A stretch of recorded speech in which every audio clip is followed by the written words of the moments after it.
અને હવામાન વિભાગ કહી રહ્યું છે કે વરસાદ વરસશે અને લોકો પણ ઈચ્છી રહ્યા છે કે વરસાદ વરસશે કારણ કે પાણી ઘટી રહ્યું છે. વાત કરીશું એની.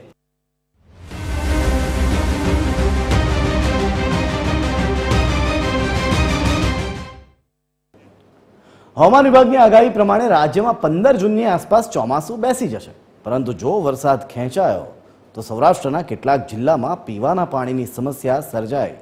હાલ એવી ભીતિ સેવાઈ રહી છે. હાલ સૌરાષ્ટ્રના મોટા ભાગના ડેમોમાં પાણીનો જથ્થો 20% કરતાં પણ ઓછો છે, જેમાં દેવભૂમિ, દ્વારકા, જામનગર, રાજકોટ, સુરેન્દ્રનગર અને મોરબીના 51 ડેમોમાં 20% કરતાં પણ ઓછો પાણીનો જથ્થો છે. આ તમામ 51 ડેમોને નર્મદા પર આધાર રાખવો પડશે. વરસાદ ખેંચાશે તો સિંચાઈ વિભાગ દ્વારા આગોતરું આયોજન પણ કરવામાં આવ્યું છે.